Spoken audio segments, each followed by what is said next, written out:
imaginează-ți să fii ținut captiv de propriul tată timp de 13 ani, legat de o oliță și când în sfârșit ești salvat, ești folosit drept cobai de către oamenii de știință.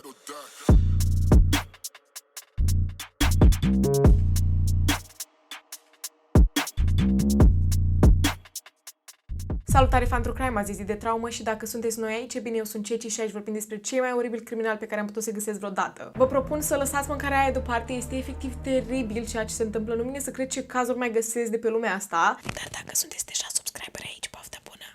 Pe 4 noiembrie 1970, într-o instituție a serviciilor sociale, intră această fetiță pe nume Ginny de mână cu mama ei. Automat, cei de la serviciile sociale observă că această fetiță, da, Ginny, pare o fetiță de 6-7 anișori care cu siguranță are ceva probleme, ori un autism sever, ori o dizabilitate. Această fetiță purta un scutec, nu putea să meargă foarte bine, șchiopăta în timp ce mergea, îi curgea salivă din gură în continuu și scuipa din 2 în 2 secunde și pe lângă toate lucrurile astea nu putea să scoată nici măcar un singur cuvânt pe gură. Ceea ce nu știau serviciile sociale era că această fetiță de fapt nu avea 6 sau 7 anișori, avea 13 ani și că ea de fapt nu s-a născut niciodată cu vreo condiție medicală, pur și simplu a ajuns așa din cauza torturii pe care a îndurat-o în ultimii 13 ani din viață. Bine zic ultimii 13 ani, toți anii ei din viață. Cei de acolo, bineînțeles, că au contactat poliția, iar Ginny a fost luată în custodia lor și dusă către doctori. Ți să vă anunț de pe acum că numele ei adevărat nu este de fapt Ginny, ăsta a fost numele care i-a fost dat ca să-i protejeze identitatea, pentru că era doar o fetiță. Și pentru cine nu știe ce înseamnă Ginny, din engleză se traduce cum ar fi un duh care iese din apă, știți, ca în Aladdin, și practic i s-a dat acest nume pentru că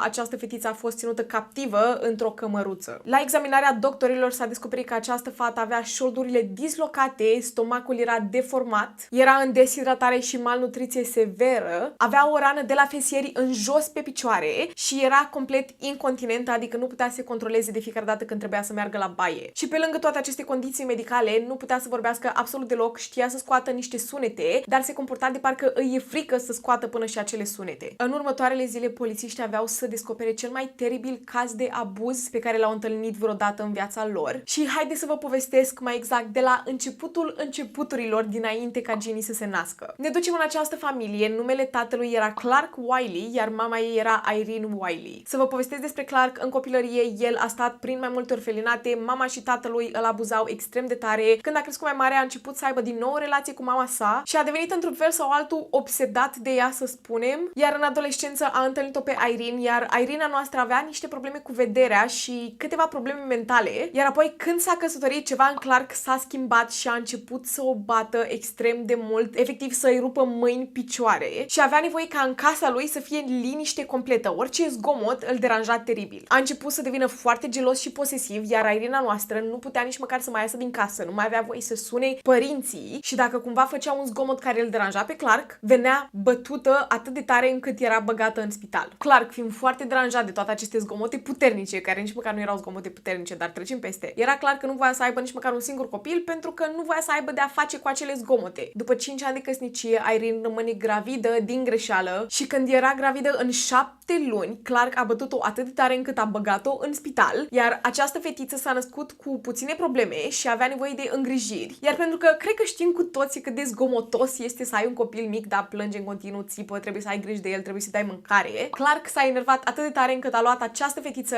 și a pus-o să doarmă în garaj în frig, iar la vârsta de 2 luni a murit de pneumonie. Irene rămâne din nou gravidă, iar la 2 zile după ce naște acest băiețel, pentru că a fost bătută atât de tare, acest băiețel a ajuns să moară. Pentru a 3-a oară, Irene rămâne gravidă și naște acest băiețel. Numele băiețelului este John. Și acest băiețel supraviețuiește, să spunem așa. O să zic că trăiește, dar de fapt cred că a fost lăsat să trăiască de Clark. Și vă puteți da seama că a fost la fel de neglijat ca primii 2 copii.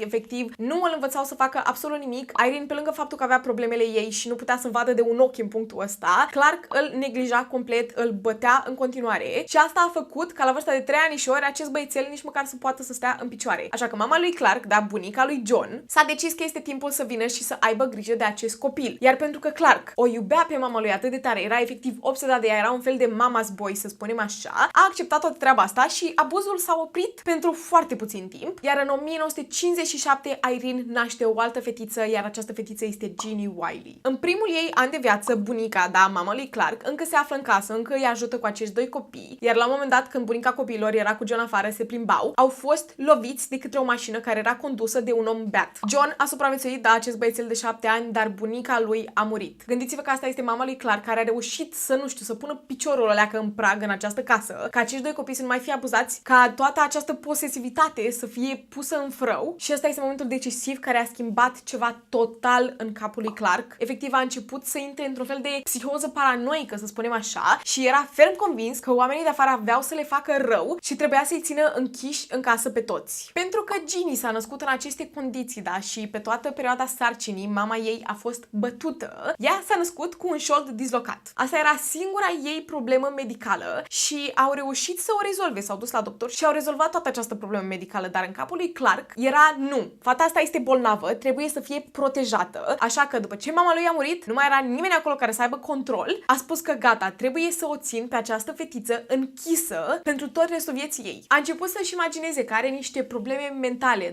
și gândiți-vă că el nu suporta deloc gălăgia, așa că trebuia să o țină închisă, fără să o lase să vorbească absolut deloc. Și aici vorbim despre o fetiță de 2 ani în punctul ăsta. Până să facă 2 ani, o lăsa maxim să stea afară, într-un țarc de lemn. Dar știți țarcurile alea pentru copilași în care se joacă, pun jucării înăuntru? Practic, el avea acest țarc de lemn și o lăsa pe Ginny să stea acolo, dar nu vă gândiți că o lăsa să stea acolo după care o băga în casă. Nu. O lăsa să stea acolo ore bune la rând, fără apă, fără mâncare, fără jucării. În punctul ăsta avea doar voie să stea în acest țarc, încât Ginny a ajuns să îl demonteze cu propriile unghii. S-a decis că este punctul să își mute toată familia în casa mamei sale. Casa mamei sale avea 2 camere, Una era păstrată pentru Ginny, cealaltă era camera mamei lui, care a fost lăsată exact așa cum au găsit-o. Nu avea voie să se atingă absolut deloc de ea, era un fel de, nu știu, memoria mamei sale, iar el împreună cu soția lui Irene și cu fiul cel mare John dormeau în sufragerie. El dormea pe un fotoliu, Irene dormea pe un scaun, iar John dormea pe jos. Iar Ginny era închisă în această cameră. Haideți să vă spun cum era această cameră și cum trebuia să stea acolo și țin să vă readuc la cunoștință că vorbim despre o fetiță de 2 anișori. În această cameră, care era complet goală, maxim 2 metri pătrați, toate perdelele erau trase, era întuneric în continuu, toți pereții erau goi. Avea în felul următor: un pat care avea marginile ridicate, o oliță, o să zic oliță, dar era practic un fel de scăunel cu o gaură înăuntru care a fost transformată într-o oliță, și un dulăpior. Iar în colțul camerei era un băț, bineînțeles. În primul rând, Ginny era dezbrăcată complet tot timpul și zile bune la rând venea legată cu aceste legături făcute din piele, au fost făcute de Clark special pentru Ginny, era un fel de bretele de piele și era legată în acest scăunel, în această oliță, zile bune la rând, ca după, din când în când noaptea, să fie pusă în acest pătuț, dacă avea norocul, să spunem așa. Iar în acest pătuț, nu vă gândiți că pur și simplu stătea în pătuț, nu. Deasupra patului venea un fel de, știți, gardurile alea de sârmă? Un fel de gard de sârmă venea pus deasupra, ca și cum ar sta într-o cușcă, iar înăuntru era înfășurată în acest fel de sac de dormit, care era mult prea mic pentru ea, încât să nu își poată îndoi mâinile când doarme. Și cam astea două erau pozițiile în care ea stătea timp de 11 ani de zile, ori jos pe o liță legată de ea, ori în pat, înfășurată într-un sac de dormit fără să poată să se miște. Irene nu avea voie să-și mai vadă fata. John nu avea voie să-și vadă sora, nu o lăsau să aibă nici măcar o singură interacțiune umană, nu avea voie să vorbească cu ea, nu avea voie să socializeze cu ea, nu avea nicio jucărie, absolut nimic. Singurele momente în care ea vedea oameni era momentul în care tatăl său venea să-i dea mâncare. Și asta era odată la câteva zile, nu îi dădeau mâncare zilnic și mâncarea erau practic niște terci, niște ovăzi sau resturi de mâncare care erau făcute în așa fel încât să fie doar mâncare lichidă, nu era niciodată mâncare solidă. O altă interacțiune umană, în ghilimele, că numai umană nu este, era momentul în care Ginny ar fi făcut vreun zgomot. Vorbim despre o fetiță, venea bătută cu acel băț care era ținut în cameră ca să-i amintească ceea ce se întâmplă dacă cumva reușește să scoată vreun zgomot. Pe lângă treaba asta, haideți să vă zic și despre John. Bineînțeles că el era foarte maltratat, era bătut la ordinea zilei și era extrem de neglijat, dar avea voie să meargă la școală și atât. După școală trebuia să vină înapoi acasă foarte repede, nu avea voie să interacționeze cu absolut nimeni și era atât de speriat de tatălui încât nu putea să vorbească cu nimeni despre ceea ce se întâmplă acasă. Și pe lângă toate lucrurile astea, era și el obligat la rândul lui să o bată pe Ginny cu acest băț din cameră. Și de fiecare dată când îi dădeau mâncare, trebuia să o facă foarte repede, ca nu cumva să se obișnuiască cu alți oameni în preajma ei. O altă treabă pe care o făcea, pentru că această mâncare pe care Ginny o primea era extrem de grețoasă și de multe ori o scuipa afară sau o vomita și dacă tatăl ei vedea că face lucrul ăsta, lua această mâncare care era pe jos și o arunca în față, o freca de față. Și în felul ăsta, fără apă, mâncare cu zilele, fără pic de umanitate, fără să aibă voie să stea în picioare, fără pic de culoare în viața ei, această cameră întunecată, acești pereți goi și efectiv acest băț din colțul camerei care îi amintea la ordinea zilei ceea ce se poate întâmpla dacă scoate măcar un sunet, s-au transformat în luni, iar aceste luni s-au transformat în ani buni. Tot ceea ce v-am spus eu acum sunt detalii care au fost făcute publice. Atât. Dar din câte știm noi, asta nu este nici măcar 10% din ceea ce s-a petrecut în acea cameră. Vorbim despre 11 ani de captivitate. 11 ani în care această fetiță a fost torturată. Nu pot să inventez eu și să spun de la mine lucruri care s-au întâmplat acolo pentru că nu știm absolut nimic. Doar ei știu, doar această fetiță care nu poate nici măcar să se exprime, doar mama ei și Clark știu de ceea ce s-a întâmplat acolo. Dar din toate cazurile pe care le-am văzut noi, din toate cazurile de neglijență, toate cazurile în care toate aceste fetițe și băieței au venit torturați, ne putem imagina ce s-a întâmplat acolo. Doar imaginați-vă că toate lucrurile pe care le-ați făcut voi de când v-ați născut până la vârsta de 13 ani, să alergi, să te joci cu o minge, să mergi cu bicicleta, să mergi la școală, să ai prieteni, să plângi, să râzi, toate lucrurile astea, Ginny nu a avut parte de ele. Și în caz că vă întrebați, măi, vecinii ăștia nu știau absolut nimic din ceea ce se întâmplă acolo, n-auzeau și ei niște lucruri, bine, nu puteau să audă nimic pentru că în casa aia era extrem de liniște tot timpul, dar acești vecini nici măcar nu știau că soții Wiley mai aveau o fetiță. Ei știau doar de acest băiețel care era antisocial și atât. În tot acest timp, John, fiul lor, a făcut 18 ani și a fugit de acasă și, sincer să fiu, nu îl învinovățesc, iar Irene, din cauza bătăilor pe care le-a primit la ordinea zilei, a rămas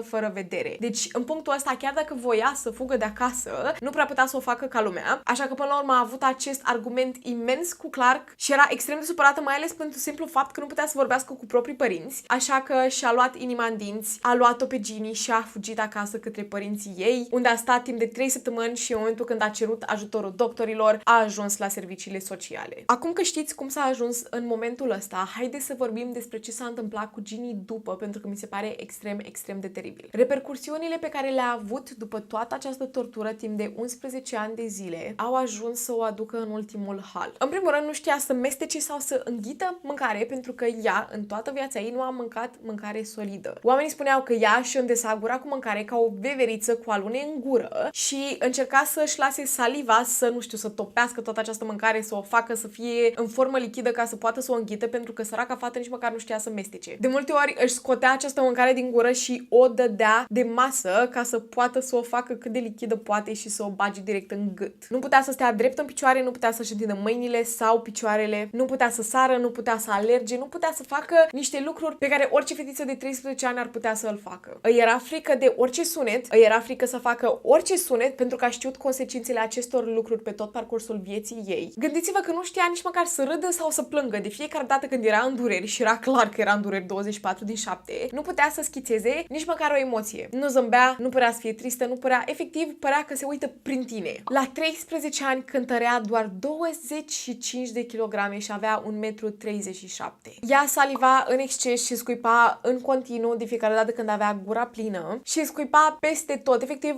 oamenii au numit-o fetița primitivă, nici măcar nu puteau să o numească om. Și asta nu le spun eu, mi se pare teribil ceea ce au spus, asta erau ceea ce au spus oamenii în perioada aia. Pe lângă toate lucrurile astea, a început să arate un comportament neadecvat din punct de vedere intim, să spunem așa. Nu știm dacă astea erau consecințele de la faptul că această fetiță era ținută dezbrăcată 24/7 sau dacă în spatele acelei uși s-au întâmplat și niște agresiuni din partea tatălui său. Nu putem să dăm la o parte lucrul ăsta, dar nu au fost confirmate. Deși eu, înăuntru sufletului meu, știu că s-au întâmplat. Încetul cu încetul a început să fie reabilitată, bine spun reabilitată, să fie abilitată, pentru că ea n-a fost abilitată din prima. Efectiv, e ca și cum au luat un nou născut. Ei au spus că la vârsta de 13 ani se comporta ca un beluș de 13 luni. Și problema care este? Pentru că pe tot parcursul vieții, da, de când omenirea, pentru că această omenire știm cu toții că sunt mai primitivi ca animalele câteodată, au încercat de când pământul să facă aceste experimente pe oameni, da? S-au făcut extrem de multe experimente pe animale, care mi se par teribile ori și cum. Luau aceste maimuțe, luau acești iepurași, luau aceste pisicuțe și le puneau în solidaritate, le puneau în izolare de când s-au născut pentru ani buni la rând și după îi scoteau din această izolare, precum, nu știu, luau o pisicuță și o puneau într-un butoi cu linii orizontale și după câțiva ani de captivitate în acest butoi, scoteau pisicuța afară și se uitau să vadă și să facă tot felul de teste pe această pisicuță, să vadă cum se comportă după ce a stat în captivitate, da, în izolare. Și aveau tot felul de studii, tot felul de cărți pe care le scoteau după aceste teste, după aceste experimente, doar că nu puteau să facă aceste experimente pe oameni pentru că, na, nu aveau voie, știți voi, drepturile omului și le făceau pe animale, doar că nu puteau să compare neapărat comportamentul animalelor cu cel al oamenilor. Așa că în momentul când au văzut această fetiță de 13 ani care a stat în acest experiment fără voia ei, bineînțeles nici animalele alea nu stau acolo cu voia lor, vă dați seama, a fost ca și cum,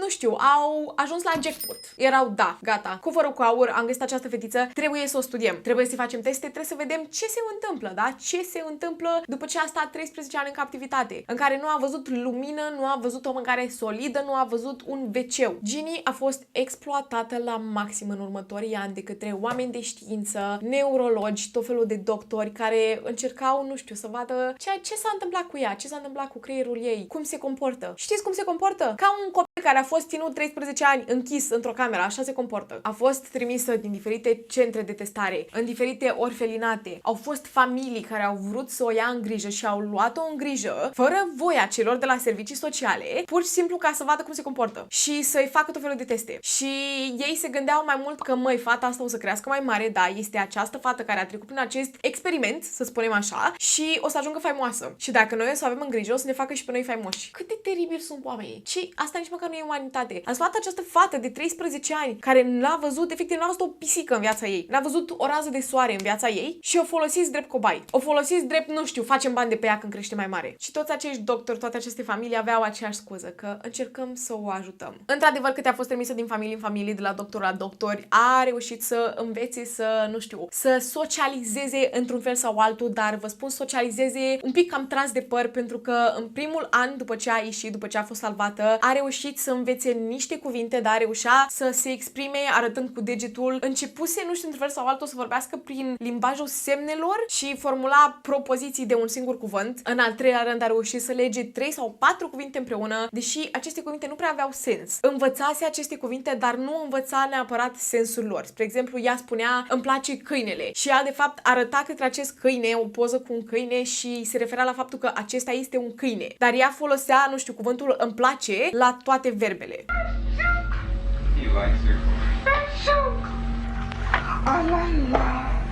Iar după 3 ani după ce au încercat să o ajute cât de mult puteau, încercau, nu știu, au reușit să o învețe să sară, au reușit să o învețe să-și arate emoțiile, nu îi mai era frică să vorbească, să scoată vreun sunet, deși era extrem de antisocială, nu prea voia să vorbească cu nimeni, avea și o fobie foarte, foarte mare de câini și lucrul ăsta s-a dovedit a fi pentru simplu fapt că tatăl ei avea un fel de pedeapsă pe care o folosea în momentul în care ea scotea vreun sunet în acea cămăruță, se punea în fața ușii sau se punea la geamul ei și începea să mărăie și își mai lăsa și unghiile foarte lungi ca să o zgărie pe față cu ele. Ca un câine. Bine, câinii nu prea fac lucrul ăsta, dar ea a asociat lucrul ăsta cu un câine și avea o fobie foarte, foarte mare față de câini. Lucrul ăsta mă face să realizez cât de psihopat era omul ăsta. Era clar că omul ăsta nu era întreg mental. Asta era 100% clar. Iar după acești 3 ani de reabilitare, iertați-mă, mi-am pierdut șirul de cuvinte, v-am zic ceva mai devreme, arăta de parcă Ginny s-a lovit de un perete invizibil pentru că nu a mai reușit să progreseze. Nu a mai reușit să progreseze cu învățatul de cuvinte, cu înțelesul propozițiilor, pentru simplu fapt că până la vârsta de 13 ani, creierul ei era în creștere și cam asta era momentul în viață în care ea ar fi învățat cel mai mult cum să vorbească. Are sens ceea ce zic? Și ea când a ieșit după 13 ani, neștiind să scoată nici măcar un sunet, vă dați seama că i-a fost extrem, extrem de greu și de la vârsta de 16 ani până la 18 ani nu a mai făcut niciun progres. A învățat să meargă la baie, ceea ce era un lucru foarte bun pentru că ea nu reușea să se controleze în momentul când trebuia să meargă la baie, iar la vârsta de 18 ani ea arăta de parcă avea autism sever sau o dizabilitate foarte gravă, deși s-a născut perfect sănătoasă. Toate lucrurile astea erau pur și simplu mentale. O să ne întoarcem înapoi la Ginny, dar sunt foarte sigură că sunteți curioși ce s-a întâmplat cu Clark, tatăl ei. Practic, după ce Ginny a fost luată în custodia poliției și după dată doctorilor, automat s-au dus la el acasă și urma să fie chemat o lună mai târziu la proces ca să primească o sentință, să, nu știu, se deschidă o investigație la toată treaba asta și cu o zi înainte să meargă la tribunal, da, să meargă la acest proces, să vadă ce se întâmplă cu el, ce decizie se va lua, s-a împușcat. Nu ne-a dat satisfacția să aflăm ce se întâmplă cu el, deși nu prea cred că ar fi avut prea multe consecințe la tot ceea ce a făcut, pentru că vorbim de anii 1970. Să vă spun despre acel șofer care a ucis-o pe mama lui, da, când era beat, că s-a urcat la volan beat, nu a primit nici măcar o singură pedeapsă. Deci nu pot să-mi imaginez că s-ar fi întâmplat prea multe cu el oricum, dar era frumos să știm măcar, nu știu, că ar fi luat și el măcar o săptămână de arest sau era băgat într-o instituție de oameni bolnavi mental. Nu, absolut nimic. Omul meu a murit, iar Irene în toată perioada asta și-a vizitat fiica la acele centre, da, la toate aceste familii care au luat-o în grijă și la vârsta de 18 ani s-a decis că este timpul să o ia pe fata ei înapoi, să o ia pe Ginny și să aibă grijă de ea. Ceea ce nu știa Irene este cât de greu e să ai grijă de această fată care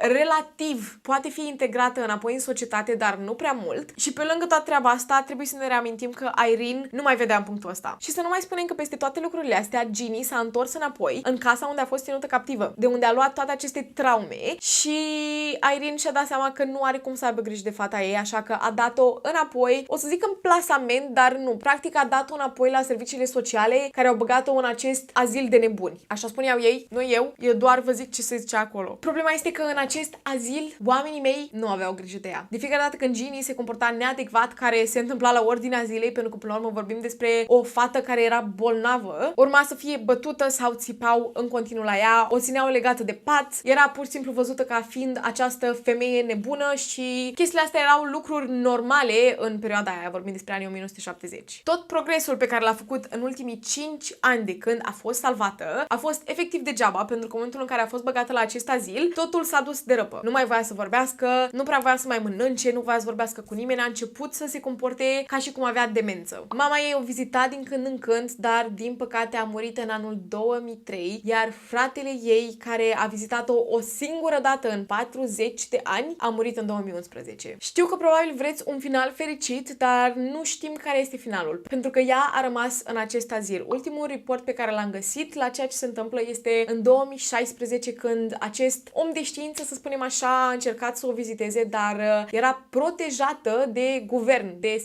acest sistem pentru oameni cu dizabilități, pentru că ea, în punctul ăsta, era înregistrată ca fiind o persoană cu dizabilități. Și de fiecare dată când acest om de știință suna la acest azil și voia să vorbească cu ea, oamenii mei spuneau că este ok, este perfect ok, este îngrijită, o duce bine, dar nu avea voie să o viziteze. Nimeni nu are voie să o viziteze. Faza este că noi nu știm dacă ea încă este în viață sau nu, nu s-a reportat absolut nimic. Dacă ea încă ar fi în viață în ziua de astăzi, ar avea 67 de ani. Și ultima întrebare pe care o au oamenii, deși a fost supusă acestui experiment și a fost folosită ca drept cobai, nu s-a găsit niciodată o explicație logică pentru felul cum a ajuns, pentru că această fată n-a avut niciodată o problemă medicală și nu se știa de ce nu a fost posibil să o reabiliteze, să o aducă la normal, să o învețe să vorbească ca lumea, să o învețe să citească, să facă lucruri. Eu, pur și simplu, după părerea mea, e clar că toată treaba asta este o condiție mentală și este logic cum a ajuns în felul ăsta. Este, nu știu, pur și simplu la mintea prostului, dar nu avem nicio explicație medicală. Ultimele cuvinte din gura lui Ginny care s-au auzit a fost la 2 ani după ce a fost băgată în acest azil și acele cuvinte au fost: mi-e dor de mama. Întrebarea mea este, nu știu, a reușit să învețe vreodată să vorbească? E fericită? A învățat vreodată să socializeze, să vorbească cu alți oameni? Și întrebarea cea mare este, oare mai trăiește? Nu știm absolut nimic. Ea este protejată de această lege pentru oameni cu dizabilități. Am încercat să caut mai multe despre ea, se numește ADA,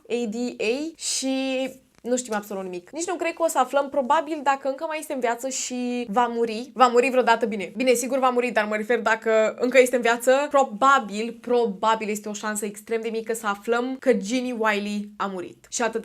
Cred că asta ar fi ultima informație pe care am găsit eu de la ea și probabil poate câteva amănunte despre ce s-a întâmplat la acel azil, dar cel mai trist este că vorbim despre o fată care toată viața ei nu a știut ce este normalul, nu a știut efectiv nimic, nu a știut să socializeze, nu a avut parte de, nu știu, să învețe să dea cu bicicleta, să socializeze, să aibă pic de iubire din partea părinților, deși mama ei a iubit-o așa cum a putut, deși a fost și ea restrânsă din a face lucrul ăsta. Atât a fost acest caz, este extrem de tulburător.